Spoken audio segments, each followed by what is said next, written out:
தேவனுக்கே மகிமை உண்டாவதாக. கர்த்தருடைய ஜனங்களே, கர்த்தருடைய வார்த்தைகளை கொண்டு உங்களை சந்திப்பதில் மிக்க மகிழ்ச்சி. கர்த்தர் உங்களை ஆசீர்வதிப்பாராக. சங்கீதத்தின் புஸ்தகத்திலே 49வது சங்கீதம் 20வது வசனத்தில் வாசிக்கிறோம்.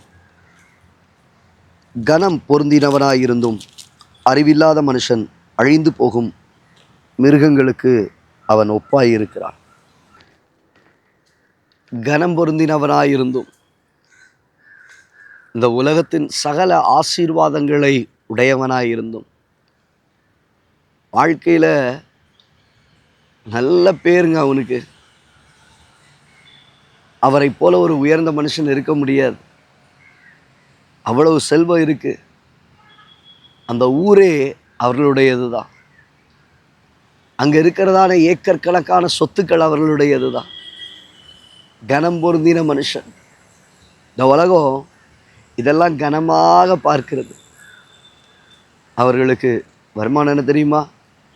அவருடைய ஒரு மாத சம்பளம் 3 லட்சம் ரூபா. அவருடைய ஒரு மாத சம்பளம் 5 லட்சம் ரூபாய். கனம் பொருந்தினதான மனுஷன். இன்னைக்கு இந்த உலகத்தில் கனம் பொருத்தப்பட்டதான அநேகர் இருக்கிறார்கள். கனம் பொருந்தின மனுஷனாக இருந்தும் வசனம் அழகாக சொல்லுது,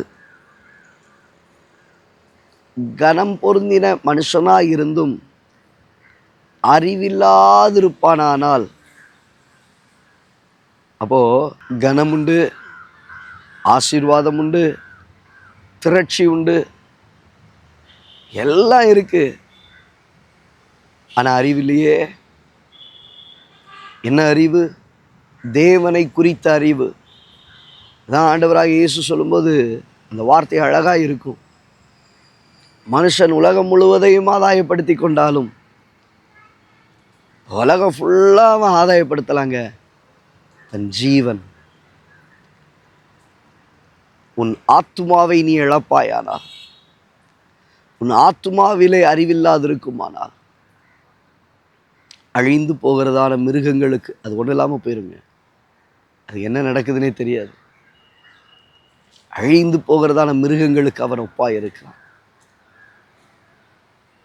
இன்னைக்கு உங்கள் வாழ்க்கை அப்படி மாறிவிடக்கூடாது.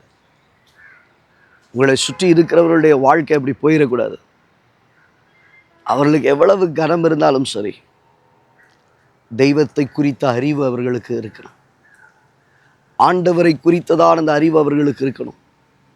உங்களை சுற்றி இருக்கிற ஜனங்களுக்கு வார்த்தைகளை கொண்டு போங்க. வசனத்தை கொண்டு போய் அவர்களுக்கு சொல்லுங்க. அவர்கள் கனம் பொருந்தினவர்கள் தான், ஆனால் ஆத்துமாவிலோ அறிவில்லாது இருக்கிறார்கள். இன்னைக்கு உங்கள் வாழ்க்கையிலும் எல்லாம் இருக்கு. ஏதோ கடவுள் அப்படின்னு சொல்லி ஓடிட்டு இருக்கிறீங்களா? ஏதோ ஆண்டவர், ஏதோ தெய்வம் சொல்லி ஓடிட்டு இருக்கிறீங்களா? இல்லை, தேவன் ஒருவரே தேவன் என்பதை ஜனங்கள் கண்டு கொள்ளும்படி, கர்த்தர் அறிந்து கொள்ளும்படி நீங்கள் உங்கள் வாழ்க்கையில் கர்த்தர் உங்கள் கண்களை திறப்பாராக. ஆத்துமாவில் தேவனை குறித்ததான அறிவை கர்த்தர் கட்டளையிடுவாராக. கனம் பொருந்தினவனாக இருக்கலாம், உலகம் முழுவதையும் நீ ஆதாயப்படுத்தி இருக்கலாம், ஆனால் உனக்குள்ளே உன் ஆத்துமாவிலே தேவனை குறித்த அறிவு இல்லை என்றால், உன் ஜீவனை நீ நஷ்டப்படுத்துவாயானால், அழிந்து போகிற மிருகங்களுக்கு அதனால் உனக்கு என்ன லாபமாக இருக்கும் என்பதை நீ உன்னை இன்று ஆராய்ந்து பார். என்கிட்ட ஒன்றுமே இல்லைப்பா, ஆனால் தேவன் என்னோடு இருக்கிறார். ஆண்டவர் சொல்லுகிறார், கடைசி நாள் அவனை நான் எழும்ப பண்ணுவேன். கடைசி நாளில் அவனை நான் எழும்ப பண்ணுவேன். ஒரு ஐஸ்வர்யவான், ஏழையான ஒரு லாசரு. கர்த்தர் லாசருவை நினைவு கூர்ந்தார். பூமியில் இருந்த வரைக்கும் அவனுக்கு சாப்பிட்றது கூட இல்லைங்க. அன்னைக்கு அவன் எஜமானாகி அந்த ஐஸ்வர்யவானை தான் நோக்கி பார்த்தான் ஒரு துண்டு அப்பத்துக்காக.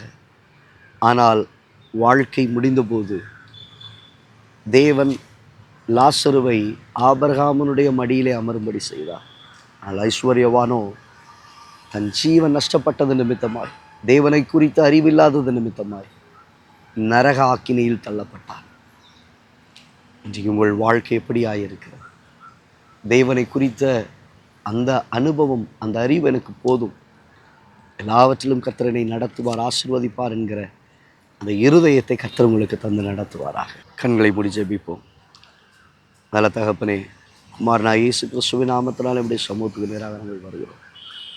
இந்த நாளிலும் ஆத்துமாவில் அறிவில்லாமல், தேவனை குறித்ததான ஒரு வெளிப்பாடு இல்லாமல், எவ்வளவு கனம் பொருந்தினாலும், எவ்வளவு உலகத்தை ஆதாயப்படுத்தினாலும் அது ஒன்றும் இல்லை என்பதை நம்முடைய ஜனங்கள் புரிந்து கொள்ள, அறிந்து கொள்ள உதவி செய்கிறார்.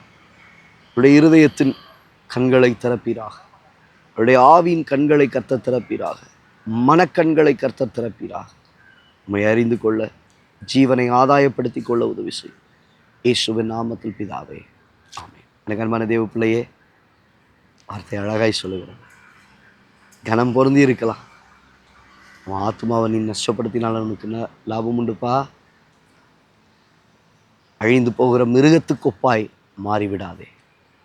கர்த்தருக்குள்ளாக அதை ஆதாயப்படுத்திக்கொள். God bless you. God bless you. God bless you.